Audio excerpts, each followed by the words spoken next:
полуфинальных матчах встретились 4 лучших молодежных коллектива Ингушетии по мини-футболу. Ангушт-Назрань, Ангушт-Малгобек, Бакаев-2, Спартак. Ребята совсем юные, однако точно не новички. У каждого из парней за плечами несколько лет игрового опыта. Матчи очень быстрые, в мини-футболе по-другому не бывает.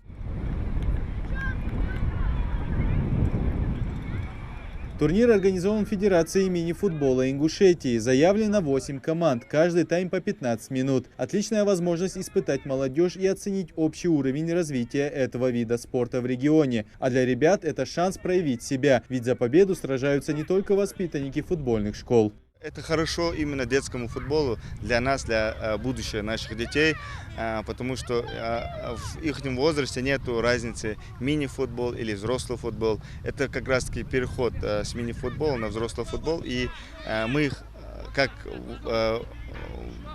как можно больше хотим помочь в развитии именно наших детей. Это у нас первый опыт именно в направлении детских турниров.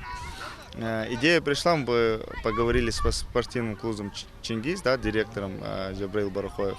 Он поддержал идею, помог нам с подарками, то есть с призами, с подарками он помог. Если команда Бакаев-2 без каких-либо проблем одолела соперника, то воспитанники Ангушта двух городов победителя не выявили. Ребят ожидает пенальти. Более проворными оказались парни из Назрани. Финальный матч Ангушт-Назрань, Бакаев-2.